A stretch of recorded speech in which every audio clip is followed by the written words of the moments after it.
It was the quality that led me into aviation in the first place. It was a love of the air and the sky and flying, the lure of adventure, the appreciation of beauty. It lay beyond the descriptive words of man, where immortality is touched through danger, where life meets death on equal plane, where man is more than man, and existence both supreme and valueless at the same instance. This was Charles Lindbergh, and this is the good, the bad, and the pure evil. Charles Lindbergh was born 4th of February 1902 in Detroit, Michigan. He was the only child of Charles August Lindbergh and Evangeline Lodge Land Lindbergh. He did have three oldest half-sisters, Lillian, Edith, and Eva. His parents separated in 1909 when Lindbergh was just 7. His father was a U.S. congressman from 1907 until 1917. He was one of a few congressmen to be against and opposed to the U.S. entering World War I. Lindbergh's mother was a chemistry teacher. Lindbergh attended more than a dozen schools and graduated June 5, 1918. He then enrolled in College of Engineering at the University of Wisconsin-Madison, but soon dropped out. So from an early age, Lindbergh was interested in mechanics, especially mechanics of motorized transportation, such as his family's Saxon 6 and later his Excelsior motorbike. In February 1922, he dropped out again and enrolled in Nebraska Aircraft Corporation Flying School. His first flight happened April 9th as a passenger in a biplane Lincoln Standard Turbot and was trained by pilot Otto Timm. Just days later, he took his first formal flying lesson in the same plane, but was never allowed solo because he couldn't afford the damage bond. So to gain experience and earn some money, Lindbergh left the flying school in June and went across Nebraska, Kansas, Colorado, Wyoming and Montana to do barnstorming, which is a stunt piloting, for what were called flying circuses. His stunt of choice was wing walking and parachutist. He also worked as an airplane mechanic in Montana. Winter would come and this would make flying near impossible, so Lindbergh went back to his father's home in Minnesota. It wasn't until 1923 that he returned to the air at Siderfield, Georgia. Here he bought a World War I Jenny plane. He bought the plane for $500 and made his first solo flight in it. He spent a week practicing and then took off for Montgomery in Alabama, his first solo cross-country flight. For the rest of 1923, he did barnstorming under the name Daredevil Lindbergh. While barnstorming in Wisconsin, he on 2 occasions flew a local doctor across the Wisconsin River to emergency calls that without him were unreachable due to floods. Landing at the time wasn't his strongest. He broke his propeller multiple times while landing, and on June 3, 1923, he ended up in a ditch in Minnesota, grounding him for a week. This accident happened while his father was a passenger going to a campaign stop as he was running for the U.S. Senate. In the October, Lindbergh flew his Jenny to Iowa. He sold the plane here to a flying student. He then went back to flying school for more training. He joined Leon Klink and continued to barnstorm in the south in Klink's Curtiss JN-4C, or Canuck, a Canadian version of the Jenny. Lindbergh busted this aircraft too when his engine failed after a takeoff, but he managed to fix the damages. The two pilots parted ways a month later, and Lindbergh reported to Brooksfield March 19, 1924, to start a year flight training with the U.S. Army Air Service. March 5, 1925 was the day of his most serious flying accident. Just 8 days before graduation, a mid-air collision happened with another Army SE-5 during an aerial combat maneuver, which forced Lindbergh to bail out. Of the 104 cadets that began the training, only 18 graduated. Lindbergh graduated first overall in his class March 1925. This earned him his Army Pilot's Wing and a commission as second lieutenant in the Air Service Reserve Corps. At the time, the Army didn't need active duty pilots, so after he graduated, he went back to barnstorming and a flight instructor. While as a reserve officer, he did do part-time military flying by joining the 110th Observation Squadron. December 7, 1925, he was promoted to first lieutenant, and in July 1926, he was promoted to captain. October 1925, Lindbergh was hired by the Robertson Aircraft Corporation, or RAC, to first lay out and then serve as chief pilot for the newly designated 278-mile Contract Air Mail Route Number 2, or CAM-2. This provided service between St. Louis and Chicago. Lindbergh, Philip Love, Thomas Nelson, and Harlan Bud Gurney flew the mail CAM-2 in a fleet of 4 modified war surplus DH-4 biplanes. Before signing on for CAM, Lindbergh applied for the Richard E. Byrd's North Pole expedition, but this application came in too late to be accepted. April 13, 1926, Lindbergh executed the U.S. Post Office Department's oath of mail messengers. 2 days later, he opened service on the new route. The job came with risks. On 2 occasions, a mix of bad weather, equipment failure, and fuel exhaustion forced Lindbergh to bail out on the night approach to Chicago. On both occasions, he hit the ground without serious injuries. Once he was cleared medically, he immediately made sure to check his cargo and get it to its destination with minimum delay. Mid-February 1927, Lindbergh left to oversee design and construction of the Spirit of St. Louis. The Spirit of St. Louis was a custom-built, single-engine, single-seat, high-wing monoplane. The world's first non-stop transatlantic flight was made by British aviators John Alcock and Arthur White Brown on June 14, 1919, in a modified Vickers-Vinny 4 bomber. They flew from St. John's, Newfoundland, arriving in Ireland the next day.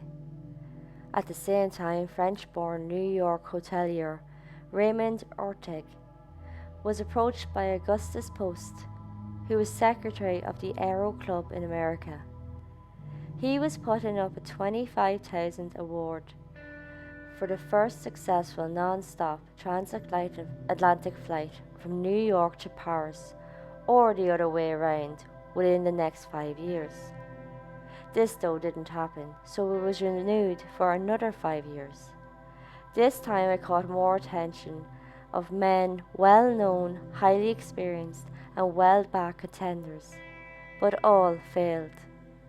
September 21, 1926, World War I French flying ace René Foch crashed his Skilkowski, taking off from Roosevelt Field. April 26, 1927, naval aviators Noel Davis and Statham Wooster were killed at Langley Field while testing their Keystone Pathfinder. May 8, French war hero Charles Lindbergh and Francois Colli took off from Paris in the seaplane L'Oiseau Blanc. They disappeared somewhere in the Atlantic, last being seen crossing the west coast of Ireland. American air racer Clarence Chamberlain and Arctic explorer Richard E. Byrd were also involved in this transatlantic race. Financing such an operation was challenging for Lindbergh, but 2 St. Louis businessmen eventually obtained a $15,000 bank loan. Lindbergh gave $2,000 of his own money, and the RAC donated $1,000. This gave a total of $18,000 and was far less than what was available to his rivals. The new group went looking for a plane. They tried Wright Aeronautic, Travel Air and Columbia Aircraft Corporation. but all wanted to choose their pilot as part of the sale. Finally, a small company, Ryan Aircraft in San Diego, agreed to design and build a custom monoplane costing $10,600. This deal was formally closed on February 25th. It would be called the Spirit of St. Louis.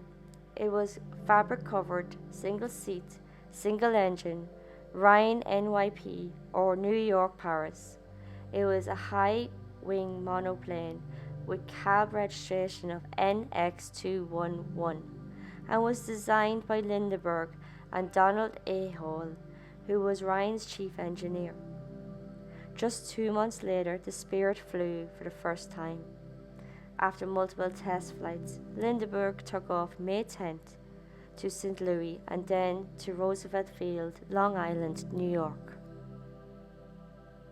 So here we go. Friday, May 20th, 1927. Lindbergh took off early that morning from Roosevelt Field, Long Island.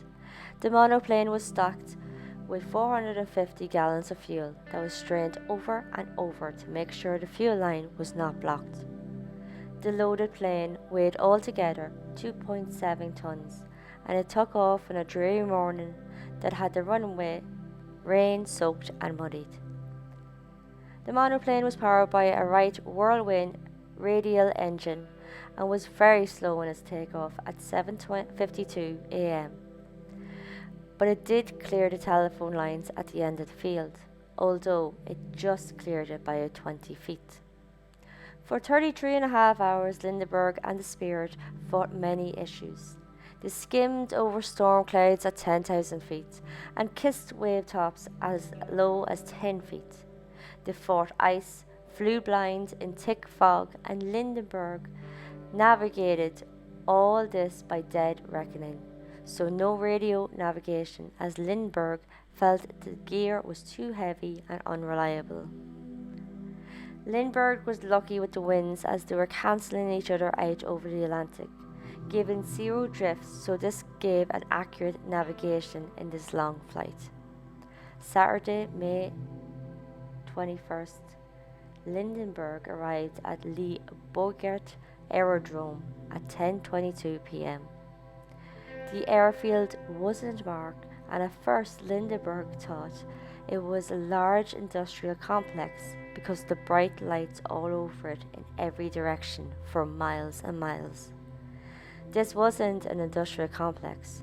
It was actually tens of thousands of headlights from spectators' cars stuck in what would be known as the largest traffic jam in Paris history, all to get a glimpse of Lindbergh's landing. The crowd, thought to be 150,000, stormed the field after the landing, dragging Lindbergh out from the cockpit. They then carried him above their heads, cheering for nearly 30 minutes. During the huge excitement, the Spirit was damaged, in particular the fine linen and silver-painted fabric covering on the fuselage. This damage is believed to have been done by souvenir hunters. Eventually, the pilot and the plane got to safety in a nearby hangar with the help from French military, soldiers and police. Lindbergh's flight was certified by the National Aeronautic Association based on the readings from a sealed barograph from the Spirit. From the historic flight, Lindbergh gained huge praise and instant fame. People were noted to have, quote, behaved as though Lindbergh had walked on water, not flown over it, end quote. Back in Detroit, his mother's home was engulfed with more than 1,000 people. Newspapers, magazines, and radio all wanted to talk to the now legend Lindbergh. Companies wanted him too, offering jobs upon jobs. The American flag was flown at the French Foreign Office. Lindbergh flew the Spirit to Belgium and Great Britain before returning to the US. Before he left, the French President, Dumergue, awarded Lindbergh with the French Legion d'Honneur. The Navy cruiser USS Memphis, a fleet of warships and multiple military aircraft, escorted Lindbergh up Potomac River to Washington Navy Yard on June 11, 1927. Here, the U.S. President Coolidge awarded Lindbergh the Distinguished Flying Cross. The U.S. Post Office Department issued a 10-cent mail stamp illustrating the spirit and a map of the flight. June 13th, Lindbergh flew from Washington to New York City. He then traveled up Canyon of Heroes to City Hall, where he met Mayor Walker. Next, a ticker tape parade followed on to Central Park Mall, where he was honored at another ceremony hosted by New York Governor Smith, with 200,000 people in attendance. 4 million people saw Lindbergh that day. In the evening, he and his mother, along with Mayor Walker, went to a banquet and a dance at Clarence Mackey's to honor him. The next night, Lindbergh was honored at a grand banquet given by the Mayor's Committee on Reception of the City of New York, with 3,700 people attending. July 18, 1927, Lindbergh was promoted to colonel in the Air Corps. December 14, 1927, a special act of Congress awarded Lindbergh the Medal of Honor, usually given to heroes in combat. Giving it to Lindbergh came with criticism. March 21, 1928, it was presented to him at the White House by President Coolidge. Lindbergh was Times Magazine Person of the Year, appearing on the cover January 2, 1928. He was just 25 years old. He was the youngest Times Person of the Year until Greta Thunberg in 2019. Just 2 months after Lindbergh arrived in Paris, G.P. Putnam's Sons published a 318-page autobiography entitled W.E. or We, which was one of 15 books he wrote or contributed to. The company was run by G.P. Putnam, who was very interested in all things aviation and was the husband to the female pilot Amelia Earhart. Lindbergh wanted to share his story and what he thought about the future of aviation. The entitled We was thought to refer to the partnership between Lindbergh and the Spirit in the darkest hours of the flight, although Putnam would alluded to that it was between Lindbergh and his St. Louis financial backers. Soon We was translated into the major languages, and in the first year sold over 650,000 copies. This had Lindbergh earned over $250,000. The success of the book was helped by a 3-month tour of the U.S. with Lindbergh in the Spirit.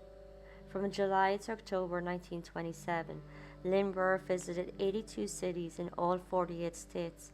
He gave 147 speeches and rode in over 2,000 kilometers of parades, and was seen by more than 30 million Americans. He then toured 16 Latin American countries from December 1927 until February 1928 in what was called the Goodwill Tour. A Lindbergh boom in aviation began. Mail moving by air increased dramatically. Applications for pilot license tripled and the amount of planes quadrupled. President Hoover appointed Lindbergh to the National Advisory Committee for Aeronautics. Lindbergh and Juan Trippe, who was head of Pan American World Airways, were interested in developing what was called a Great Circle air route across Alaska and Serbia to China and Japan. Summer 1931, with Trippe's help, Lindbergh and his wife flew from Alaska to Serbia, Japan, and China. The route didn't become available until after World War II, as the aircrafts before the war lacked the range to fly Alaska to Japan non-stop. Also, the US didn't officially recognize the Soviet government. While in China, the Lindberghs volunteered to help with efforts in the Central China flood of 1931.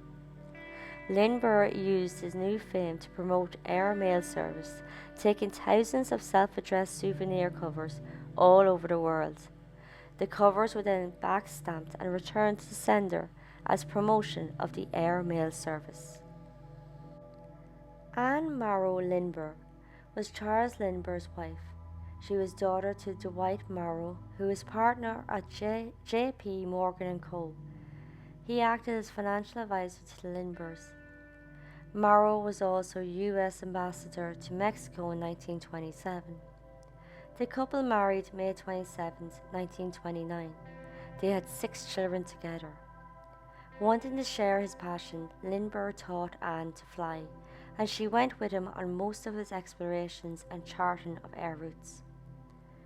Lindbergh was rarely home due to work, only seeing his kids a few months of the year, but he had his hand on the pulse of the family, knowing his kids' rule breaking and having Anne track each and every penny of the household expenses in account books. In 1932, a horrific tragedy would happen to the Lindbergh family. I'm only going to briefly touch on this as my next episode is about this tragedy. But on March 1, 1932, Charles August Lindbergh Jr. was 20 months old. He was taken from his crib that evening.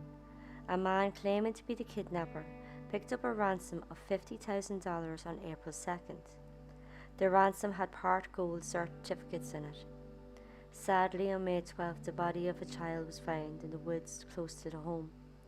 The crime would become known as the crime of the century.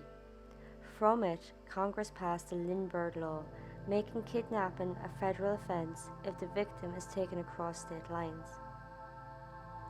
A German immigrant called Richard Hampton was arrested after paying for gas with some of the ransom money. Evidence would be found at his home, including $13,000 of the ransom money. Hauptmann went on trial January 2, 1935. He was convicted February 13th and electrocuted April 3, 1936. From this, the intensely private Lindbergh became fed up with being in the limelight. He grew concerned over his other children's safety. On the early hours of December 22, 1935, the family sailed from Manhattan to Liverpool.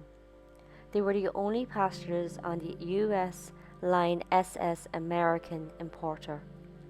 They travelled under false names with diplomatic passports. December 23rd, a full day later, the Lindbergh dash to Europe became public. On December 31st, the family arrived in Liverpool. They departed and stayed with relatives. They then rented a home in Kent and in 1938 moved to France. They briefly visited the US in December 1937, but travelled extensively in Europe until April 1939, when they returned to the US, renting a seaside estate at Lloyd Neck. The return to the US came from a personal request by General H. Arnold, who was chief of the U.S. Army Corps, where Lindbergh was a reserve colonel. Arnold asked Lindbergh to accept temporary return to active duty to help evaluate the Air Corps readiness for war. His jobs included evaluating new aircraft in development, recruitment procedures, and locating a site for new Air Force research. Lindbergh would do a 4-month tour, his first since graduating 14 years ago in 1925. Lindbergh had his hands in scientific interests. He wrote to Longines Watch Company. He would describe a watch making navigation easier for pilots. It was produced in 1931 and is still produced today. 1929, he became interested in Robert Goddard's rocket work. Throughout his life, Lindbergh was a key advocate of Goddard's work. In 1930, Lindbergh's sister-in-law developed a fatal heart condition. Lindbergh became interested in the heart and how sometimes surgery couldn't repair the problem. Lindbergh began to study perfusion of organs outside the body. He worked with Nobel Prize winner French surgeon Alexis Carrel. Lindbergh would invent a glass perfusion pump, later named Model T, and it's credited with making future heart surgeries possible. Years of further development by others of the machine led to the construction of the first heart-lung machine. The US military requested Lindbergh to travel to Germany multiple times from 1936 to 1938 to look into German aviation. Hannah Reichs would show him the Focke-Wulf FW-61 in 1937. He was also the first American to examine the newest German bomber Junkers Ju-88 and was allowed to pilot the fighter aircraft Messerschmitt Bf 109, which impressed him with its excellent performance. Some, though, wondered on Lindbergh's accuracy on what he reported, but the info he gave was useful. In 1938, the American ambassador to Germany held a dinner for Lindbergh with Germany's chief Göring. At the dinner, Göring presented Lindbergh with the Commander Cross of the Order of the German Eagle. Lindbergh accepted, which came with controversy, as just weeks later, the night of the broken glass happened. Lindbergh wouldn't give the medal back, seeing it as an unnecessary insult. In 1938, Lindbergh was invited to inspect the Nazi Germany Air Force.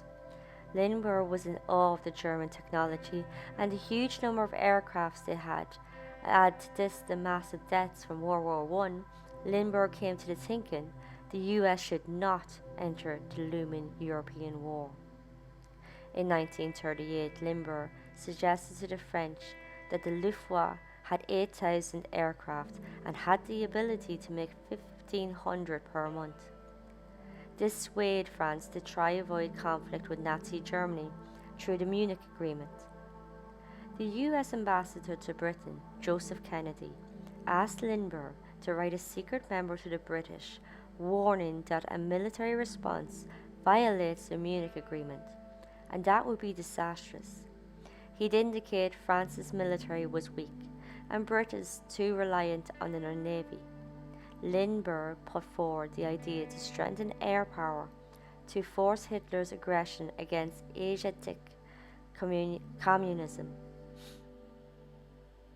August 1939, Albert Einstein, a friend of Lindbergh, personally chose Lindbergh to deliver the Einstein-Szilard letter to President Roosevelt, alerting him about the potential of nuclear fission.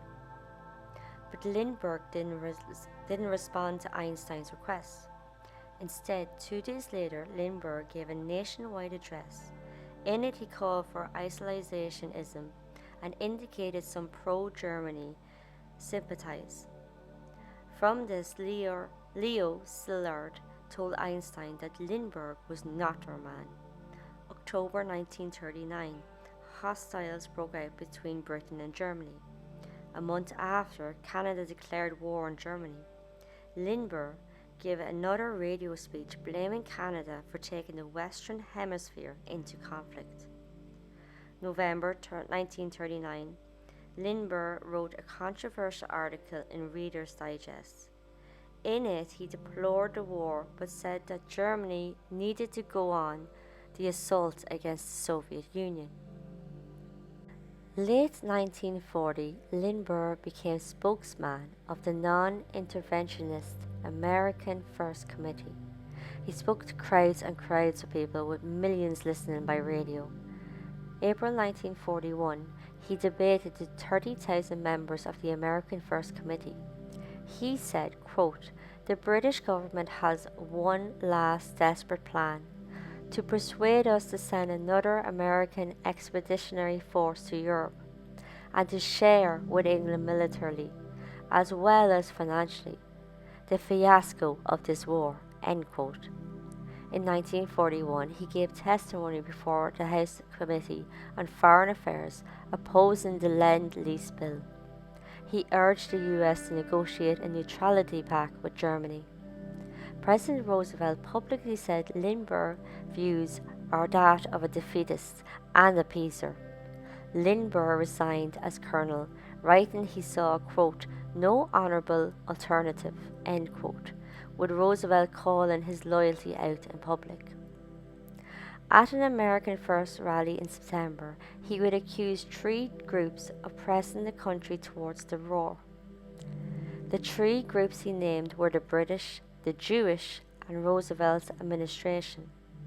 The message was popular in the North and Midwest, but the South were pro-British.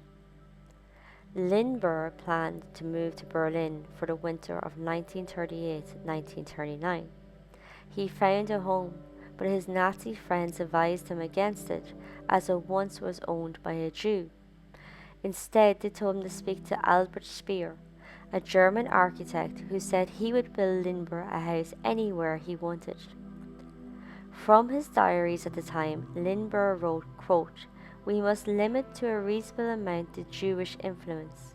Whenever the Jewish percentage of total population becomes too high, a reaction seems to invariably occur.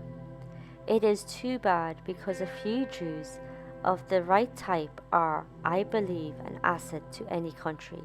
End quote. Lindbergh was anti-communism and disconnected to many Americans. He also believed in eugenics and Nordicism. His speeches and writings would reflect his views on race, religions, and eugenics, which were very simply to that of the Nazis. This led speculations that Lindbergh was a Nazi sympathizer. But in a speech in September 1941, Lindbergh would say, quote, "No person with a sense of the dignity of mankind can condone the persecution of the Jew race in Germany." End quote. This gave the sense he wasn't a sympathizer, so he kind of flip-flopped in his views. Either way, Roosevelt did not like or trust Lindbergh. He once stated to the Treasury Secretary, quote, "If I should die tomorrow, I want you to know this. I am absolutely convinced Lindbergh is a Nazi." End quote. Lindbergh had a long-term friendship with Henry Ford of the Ford Motor Company. He also is well known for his anti-Semitic newspaper, the Dearborn Independent. Ford has been quoted by the FBI field officers saying, quote, "When Charles comes out here, we only talk about the Jews." End quote. Lindbergh always admired Germany's genius in science and their organization ability. He admired England's government and commerce, and admired France's living and understanding of life. He believed if America blended all these qualities together, they would be the greatest power of all. Max Wallace, journalist, investigator, and author of The American Axis, agreed with Roosevelt that Lindbergh was pro-Nazi, but the accusation of dual loyalty or treason, he didn't find it warranted. Wallace thought Lindbergh meant well, but a bigot and misguided Nazi sympathizer. Lindbergh's biographer A. Scott Berg said Lindbergh wasn't so much a supporter, but more a man stuck in his ways, stubborn and inexperienced in the political world, which had him easily manipulated by his rivals, that had him appear as a Nazi supporter. When Lindbergh received the Order of the German Eagle on behalf of Hitler, it was actually approved by the US Embassy. The award only became an issue once World War II began. In 1939, Lindbergh was back in the US to spread his message of non-intervention. Berg would say Lindbergh's views were actually common in the US, especially in the interwar era. Berg explained before the war, Lindbergh believed the great battle would be Soviets against Germans. Wallace would note that eugenics remained one of Lindbergh's enduring passions. Lindbergh always was behind military strength. He believed having a strong defensive war machine would have America an ironclad fortress. Berg noted although Lindbergh was shocked by Pearl Harbor, he did believe America invited brutal war. After Pearl Harbor, Lindbergh sought back into the US Army Air Force, but was told no. So he went elsewhere, approaching aviation companies offering to consult. 1942, he was a technical advisor with Ford. He then joined United Aircraft in 1943 as an engineering consultant. In 1944, he persuaded United Aircraft to send him as a technical representative to the Pacific Theater to study aircraft performance in combat conditions. May 21, 1944, Lindbergh flew his first combat mission. In his 6 months in the Pacific, Lindbergh took part in the fighter-bomber raids, flying 50 combat missions, all as a civilian. He impressed General MacArthur with his innovations. Lindbergh introduced engine lean-in techniques to P-38 pilots. This improved fuel consumption at cruise speeds. The U.S. Marine and Army Air Force pilots who served with Lindbergh all praised him for his courage and patriotism. After the war, he toured Nazi concentration camps, noting in his autobiography that he was disgusted and angered by what he saw. Lindbergh went to live in Darien, Connecticut after World War II. He served as a consultant to Chief of Staff of the U.S. Air Force and to Pan America World Airways. April 17, 1954, President Eisenhower commissioned Lindbergh as a Brigadier General in the U.S. Air Force Reserve. He also was a Congressional Advisory Panel, which recommended the site of the U.S. Air Force Academy. December 1968, he visited the Apollo 8 crew the day before they launched, and in 1969, he was honored to watch the launch of the Apollo 11. Lindbergh was a great in aviation, questionable in views, and had a double life to add to it. In 1957, he began an affair with 3 women while he was married to Anne. He had 3 children with Bridget Heisenheimer, a hat maker in Göttingen. He had 2 children with Bridget's sister Mariette, who was a painter in Grimmerstadt. And he had another 2 with Valeska, an East Parisian aristocrat in Baden-Baden. All of these secret children were born between 1958 and 1967. 10 days before Lindbergh died, he wrote to each mistress, pleading to keep the secret even after he died. They all kept the secret, even from the children, who didn't know at the time who their father actually was. They only knew he was called Carew Kent, and they would meet him once, maybe twice a year. But Bridget's daughter, Astrid, discovered photos, love letters, signed by Lindbergh to her mother. Out of respect maybe, Astrid waited until after her mother and Anne Lindbergh died to make her findings public. In 2003, DNA tests confirmed Lindbergh was the father of Astrid and her 2 siblings. In his golden years, Lindbergh was heavily involved in conservation movements. He was very concerned how new technology was impacting the natural world, especially Hawaii. He campaigned to protect many endangered species. These species included humpback whales, blue whales, Philippine eagles, and Taramarau. He helped establish the Haleakala National Park in Hawaii. Lindbergh's speeches and writings later in life focused on technology and nature, believing, quote, all the achievements of mankind have value only to the extent that they preserve and improve the quality of life, end quote. Charles Lindbergh died in Hawaii of lymphoma at age 72 on August 26, 1974. Thank you all for listening. Next time I'll be looking at the Lindbergh kidnapping. On the evening of March 1st, 1932, 20-month-old Charles Augustus Lindbergh Jr. was abducted from his crib, the child of aviators Charles Lindbergh and Anne Monroe Lindbergh. His body was discovered by a truck driver on the side of the road nearby on May 12th. It would become known as the crime of the century and then the trial of the century, with the Lindbergh law being passed making kidnapping a federal crime over state lines. Until then, this was the good, the bad, and the pure evil.